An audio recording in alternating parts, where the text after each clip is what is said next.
اتفرجت على ماتش بالميراس وبورتو، والماتش انتهى 0-0، وبالميراس المواجهه القادمه ضد النادي الاهلي، فاهتميت ان انا اتفرج على بالميراس واشوف هيعمل ايه قدام الاهلي. كنت متوقع ان اقوى فرقه في المجموعه دي هو بورتو البرتغالي بحكم ان هو فريق اوروبي، ولكن بعد ما اتفرجت على المباراه دي اكتشفت ان بالميراس هو اقوى فريق في المجموعه والفريق ده هيصعد. اكتشفت ان الاهلي هيواجه مشكله جامده جدا مع بالميراس وهي القوه البدنيه. فريق ما عندوش مهارات فرديه ولكن عنده قوة بدنية رهيبة. الفريق فضل لحد الدقيقة 90 زانق بورتو في منطقة دفاعها، هجمات من اليمين ومن الشمال ومن العمق وعرضيات وتصويبات من الخارج، ولكن عندهم سوء حظ كبير جدا ان ولا كرة جت منها هدف. حاجتين اتنين لازم لعيبة الاهلي تخلي بالها منها قبل مواجهة بالميراس. اول حاجة الاحتكاك والثنائيات مع بالميراس، هم اقوياء جدا، احتكاكات بدنية فظيعة.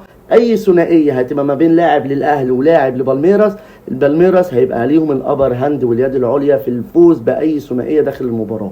رقم 2 التركيز، لان لعيبه بالميراس بتفضل تجري وتضرب وتزق وتكالنج من اول دقيقه لحد الدقيقه 90، ومفيش ولا لاعب فيهم مستواه بيهبط بدنيا. فلو انت فقدت التركيز قصاد اللعيبه اللي قدامك قويه وسريعه وبتفضل شغاله ما بترجعش لورا، اكيد هيحرزوا هدف واثنين وثلاثه. اللي انا بقوله ده مش تحليل لمباراه بورتو وبالميراس لان التحليل هيبقى اعمق من كده، ولكن انا قلت بسرعه في دقيقه ونص ايه اللي ميز بالميراس عن بورتو في هذه المباراه.